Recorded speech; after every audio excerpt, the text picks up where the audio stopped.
Hey designers, it's time for a heart-to-heart. Creativity can really feel mystical. It can feel magical. It can feel like it's uncontrollable. But I don't quite think that's true. I think we as people have far more ability to influence and control and command our creativity than we think. And so in this 3-part series, I'm going to look at creativity with you, and we're going to unpack what it is and how it works so you can take control of it. I'm going to give you a handful of techniques and tips to boost your creativity and really push it to the next level. And I'm going to bring to the table a few books that have been meaningful to me as I've looked at creativity and tried to develop my abilities there. So in this first video in this series, we're going to dive into what creativity is, how it works, and give you the tools you need to take control of it.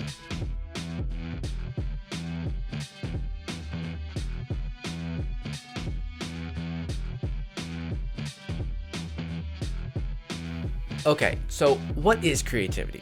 As I've done a lot of research on creativity and observed other designers using creativity and found ways to foster it, I've come up with sort of a hypothesis of what I think creativity is. And the more I look at it, the more I understand it, even the more reading that I do about it, this definition seems to work very well. And so here's my loose definition for you. Creativity is the ability to see the elements that are in front of you, be able to add to them, subtract from them, remix them in new and different ways. That's creativity. That's how I look at creativity. Now, as we think about creativity, creativity is not the only part of design. You also need a lot of synthesis work. It needs to be working in the problem space, and it also needs to work within the domain knowledge of the problems that we're solving for. But in the end, creativity really is the ability to be able to be free and unencumbered and very open with all of the elements that are at play in front of you.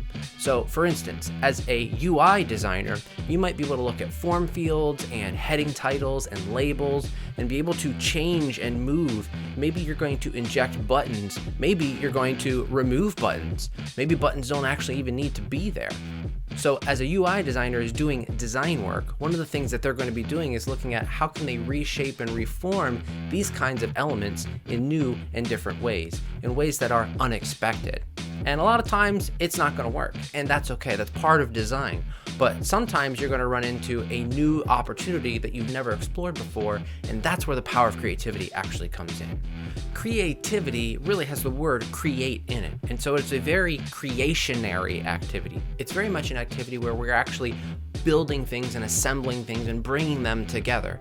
It's something that we do to bring form. And so creative people who have creative jobs are often asked to do a lot of creationary work. They're going to be building these things out. But it doesn't just stop there at building things. It's often building new and different and exciting things or exploring lots of possible opportunities. And that's really the crux of design. Design explores many different kinds of opportunities, many different ways of solving the problem.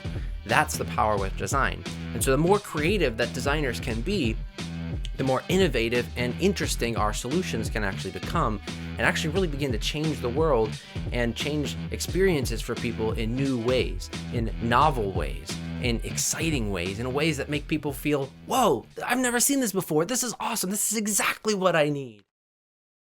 So in the book Creativity by Mihai Csikszentmihalyi, he actually talks a lot about what creativity is, and he looks at many different case studies. And if you're really interested in digging into the nuts and bolts of what creativity is and how it functions in this world, I highly recommend that book. I'll drop a link in the description, so if you want to go ahead and purchase that book, you can tap that affiliate link. It helps me out, helps out the channel, and it'll get you an amazing book to read. But suffice it to say, creativity comes from lots of information, lots of domain knowledge, lots of experience that's been built up over time. And so the longer someone is in the industry, that's often why you see the pattern of more creative thinking from those types of individuals.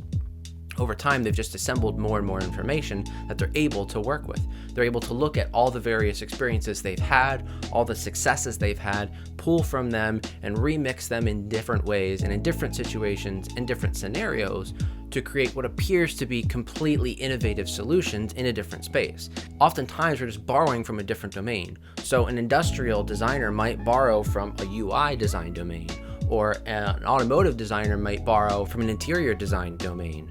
And so these different domains are actually what help us understand and how to frame out different ways of being creative. So let's actually think about this with an analogy. So I have these 3 pieces of Legos here. Yep, these are just Legos. These are children's toys, but maybe lots of other people who aren't children play with them. And I can look at them and I can combine them in different ways. Here is one way. I just created something. I put these together, I assembled them, and now I have an object. Well, I can actually disassemble them, and now I can create something new. Or I can create something new. Or I can create something else that's new. And I can put these together over and over and over again in seemingly endless ways. And I can explore some of the best options. Now, creation by itself is not really all that exciting. It's when you start to define a problem that you can look at this creativity and actually understand what is and is not working. But without the ability to reassemble these in new and exciting ways, you won't come up with novel design work. So as I'm just playing with these, I'm going to continue to reassemble them in different ways. And you're going to say, John, this is getting super boring. Yeah, at some point, I'm going to exhaust all the different possibilities, and it might take a while. But what happens if I bring in another Lego? Now, all of a sudden, I can actually look at different forms I couldn't do before. And what happens then if I actually remove one? I'm going to take this, and now I only have these 3 items. And so the context has changed now, and the forms that are possible have changed.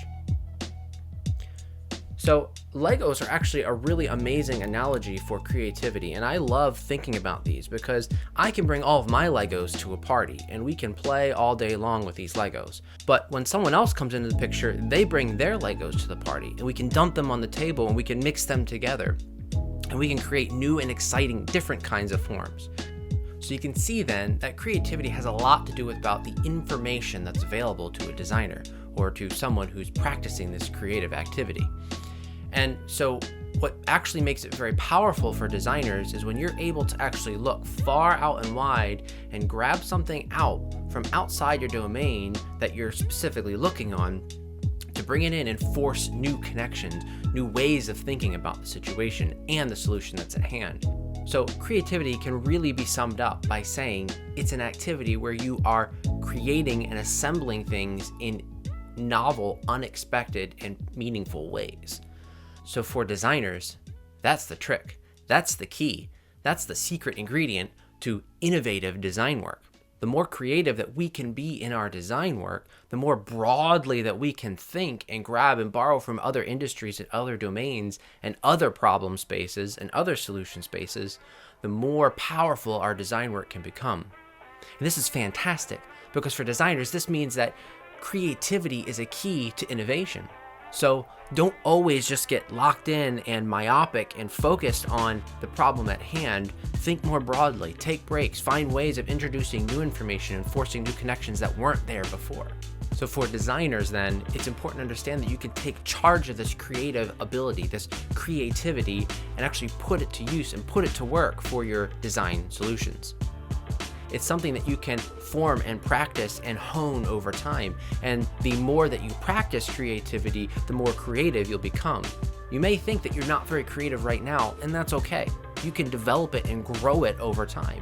And even if you think you are very creative, you can hone and refine your creative abilities even more. It's a skill. It's something to be practiced and developed over time. So designer, creativity is a very powerful thing. Don't squash these amazing ideas as they're coming.